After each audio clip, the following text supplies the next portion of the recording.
धन्यवाद संचालक जी।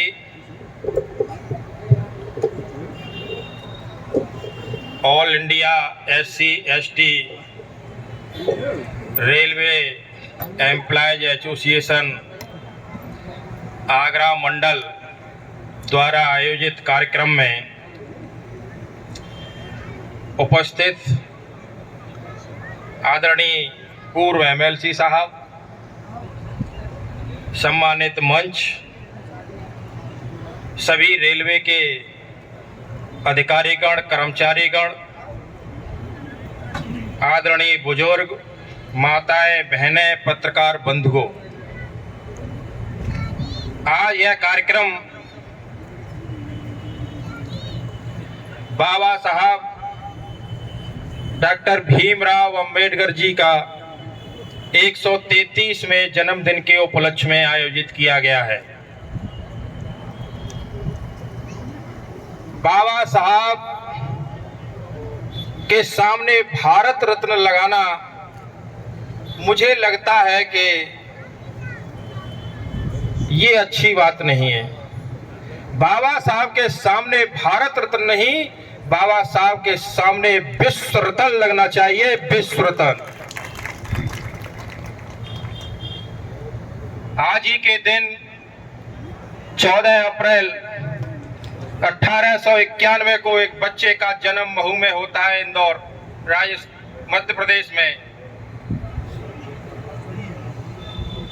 जब बच्चा जन्म लेता है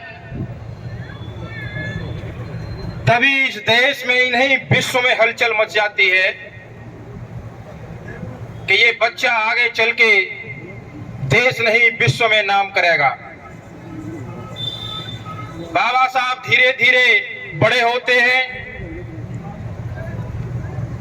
4-5 साल की उम्र में स्कूल जाना प्रारंभ कर देते हैं। उसी दिन से बाबा के जीवन में घोर अपमान शुरू हो जाता है। आगे चल करके बाबा साहब ने 2 चीजों पे जोर दिया था, आत्मसम्मान और शिक्षा पर। और आत्मसम्मान पर जोर इसलिए दिया बाबा साहब ने कि बाबा साहब ने पूरी जिंदगी अपमानित होकर के जिंदगी जी। पहले ही दिन बच्चा जब स्कूल में गया तो उस बच्चे की हालत क्या हुई सबको पता है। बार बार दोहराने से कोई फायदा नहीं है। बच्चा बड़ा होता चला गया, क्लासें बढ़ती चली गई, लेकिन अपमान ने उनका पीछा नहीं छोड़ा। आगे चलकर इंग्लैंड गए, अमेरिका गए, वहां से उच्च शिक्षा प्राप्त की। 32 डिग्रियां, 9 भाषा, 4 विषय में PhD लेने के बाद जब बाबा अपने देश में आए तब भी बाबा को अपमान ने पीछा नहीं छोड़ा।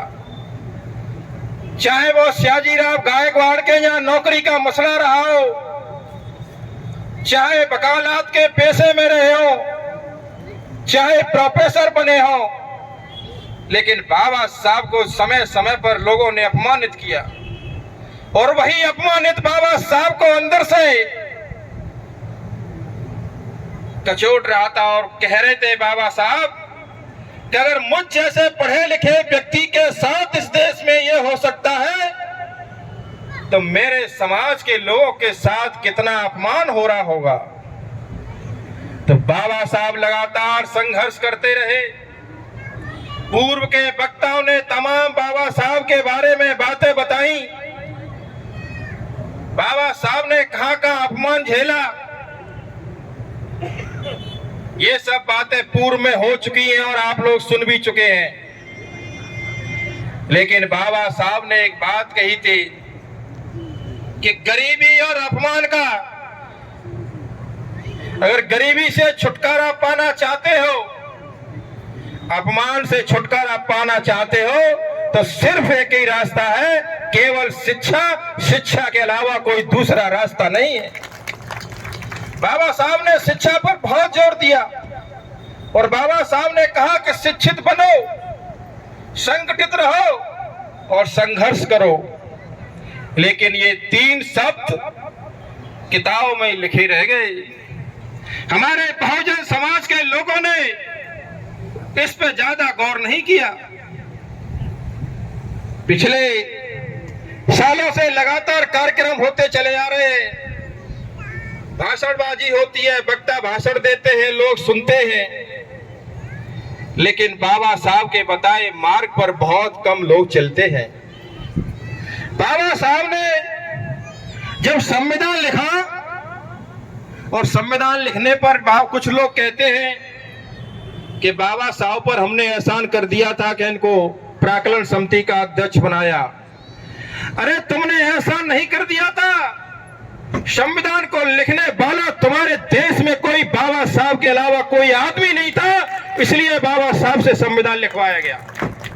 कड़ी मेहनत करने के बाद 2 साल 11 महीना 18 दिन में बाबा साहब ने 26 नवंबर 1949 को जब संविधान की कॉपी डॉक्टर राजेंद्र सिंह को सौंपी, तो बाबा साहब ने तभी एक शंका जाहिर कर दी थी।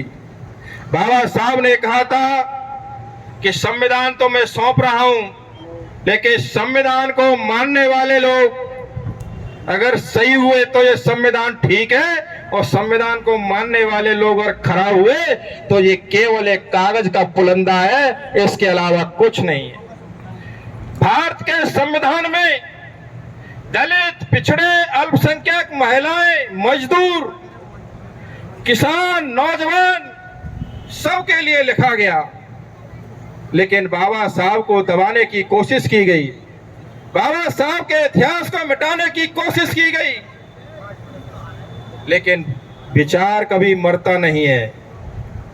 किताब फट सकती है, मूर्ति तोड़ सकते हो, तस्वीर तोड़ सकते हो, लेकिन बाबा साहब के विचारों को नहीं तोड़ पाओगे। बाबा विचार से अमर हैं। साथियों, मैं ओबीसी वर्ग से आता हूं। मुझसे बहुत लोग कहते हैं कि तुम कहां चक्कर में पड़ गए बाबा साहब के में, कि बाबा साहब तो दलितों के नेता हैं। ये बहुत दिन से चला आ रहा है कि बाबा साहब तो केवल दलितों के नेता हैं। बाबा साहब दलितों के नेता नहीं है।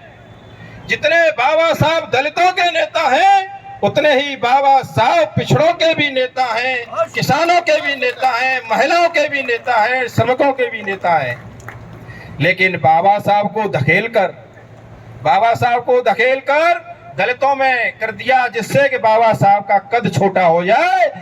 लेकिन ओबीसी के लोगों जाग जाओ, पिछड़े वर्ग के लोगों जाग जाओ।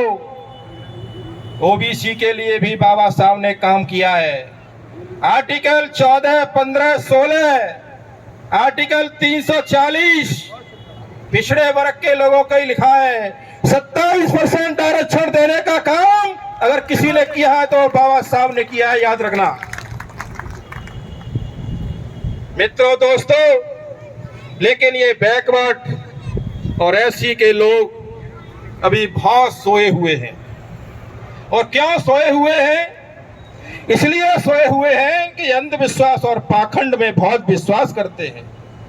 जबकि बाबा साहब ने संविधान में 51 में यह लिखा है कि प्रत्येक व्यक्ति को वैज्ञानिक दृष्टिकोण अपनाना होगा, वैज्ञानिक चेतना बढ़ानी होगी। लेकिन आज हमारे आपके लोग बाबाओं के चक्कर में पड़े हुए हैं। और कैसे कैसे चक्कर में पड़े हुए हैं, मैं एक आगरा का उदाहरण देना चाहता हूं। 1 साल पहले कोठी मीना बाजार में एक बाबा आए थे जो आंखों से अंधे थे। नाम नहीं लेना चाहता मैं, क्योंकि जिस मंच पर बाबा साहब की तस्वीर रखी हो, उस मंच पर फिर किसी दूसरे आदमी के नाम लेने की आवश्यकता नहीं है। आंखों से अंधे बाबा थे। तो एक दिन उनने अपने जब कथा कह रहे थे, तो एक दिन उन्होंने कहा, जब उनको सुनने वाले कम से कम 20,000 आदमी होंगे मुझे लगता है, और 20,000 में से 15,000 आदमी बहुजन थे, दलित, पिछड़े। 5000 दूसरे थे, ये मान के चलिए आप। और बाबा ने एक दिन कहा कि मरे मुलायम काशीराम और प्रेम से बोलो जय श्री राम। और इस बात को सुनकर जो 20,000 की जनता बैठी थी उनके सामने, वो ताली बजा रही थी। उसे ये होश नहीं था, अरे 5,000 बजाते तो बजाते 15,000 के लोगों, तुम्हें तो होश होना चाहिए कि आखिर ये बाबा कह क्या रहा है, ये किसको अपमानित कर रहा है। ये मुलायम सिंह यादव को और मान्यवर काशीराम को अपमानित करने का काम कर रहा है, लेकिन सोई हुई जनता है ये। और जब बाबा ने देख लिया कि ये तो सोए हुए लोग हैं, अभी तो कुछ और झेल जाएंगे जी। दूसरे दिन फिर कथा प्रारंभ होती है और उस कथा में क्या कहते हैं कि आरक्षण इस देश के लिए अभिशाप है, आरक्षण समाप्त होना चाहिए। फिर वही भीड़ 20,000 की फिर तालियां बजाती है। उसे ये मालूम नहीं है कि बाबा क्या क्या रहे हैं। ये समझ लो एससी और बीसी के लोगों, बहुजन समाज के लोगों, जागना होगा। अंधविश्वास और पाखंड को छोड़कर बाबा साहब का लिखित जो संविधान है उस संविधान को पढ़ो और पढ़ करके आगे बढ़ो। और मैं किस लिए जुड़ा हूं बाबा साहब से? मैं बैकवर्ड का आदमी हूं, मैंने संविधान को पढ़ा है, मैं पढ़ा लिखा व्यक्ति हूं, मैंने बाबा साहब को पढ़ा है और पढ़ता रहता हूं। बाबा साहब की एक बात बहुत दिन पहले मैंने सुनी थी कि शिक्षा वो शेरनी का दूध है, जो पिएगा वो दहाड़ेगा। जितना हो सकता था मैंने अपने जीवन में पिया और मैं आज क्षेत्र में दहाड़ रहा हूं। 2005 में मैं गांव का प्रधान रहा हूं, 2005 से 2010 तक, और 2015 से 2020 तक मैं सदस्य जिला पंचायत रहा हूं। ये अपनी वजह से नहीं रहा हूं, ये बाबा साहब के संविधान की वजह से रहा हूं। मैं जितनी शिक्षा प्राप्त कर सकता था उतनी शिक्षा प्राप्त की मैंने। फिर मैंने सोचा कि अब दूध का इंतजाम और किया जाए और जो बाबा साहब ने कहा है उसको पूरा किया जाए। बचे कुचे दूध को मैंने फिर अपने बच्चों को पिलाना शुरू किया।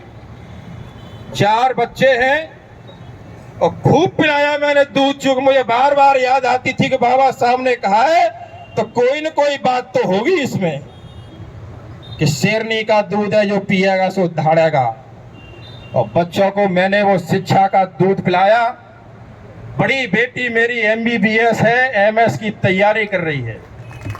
उससे छोटा बेटा IIT दिल्ली से पास आउट है, उससे छोटा बेटा IIT रुड़की से पास आउट है, और चौथी बेटी है वो नीट की तैयारी कर रही है।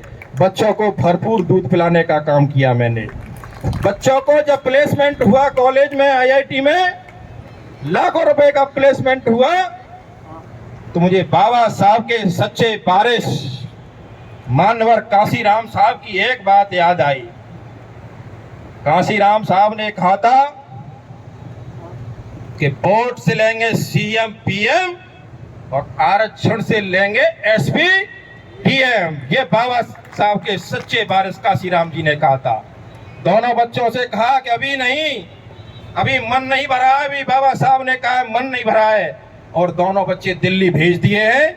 उनकी अभी परीक्षा होने वाली है। हो सकता है कि अगले कार्यक्रम में वो बच्चे भी आपके बीच में उपस्थित होंगे। इसलिए मैं बाबा साहब से जुड़ा हूँ, इसलिए मुझे बाबा साहब पसंद हैं। बात बहुत लंबी हो जाएगी। जैसा कि हमारे संचालक जी ने कहा, हमने किसी जाति और धर्म को नीचा दिखाने का काम नहीं किया है। हम सभी जाति और धर्म के लोगों का सम्मान करते हैं, लेकिन जहां अपने बहुजनों की बात आ जाएगी वहां पत्थर से भी टकराने का काम करेंगे, उसे कोई रोक नहीं पाएगा। बहुत बहुत धन्यवाद। आप लोगों ने हमें बुलाया, हमारा मान सम्मान किया। ऐसे कार्यक्रम में आप जैसे तमाम पढ़े लिखे लोगों से हमें बहुत कुछ सीखने को मिला। बहुत बहुत धन्यवाद। जय हिंद, जय भारत, जय भीम, जय संविधान, जय विज्ञान, इंकलाब जिंदाबाद।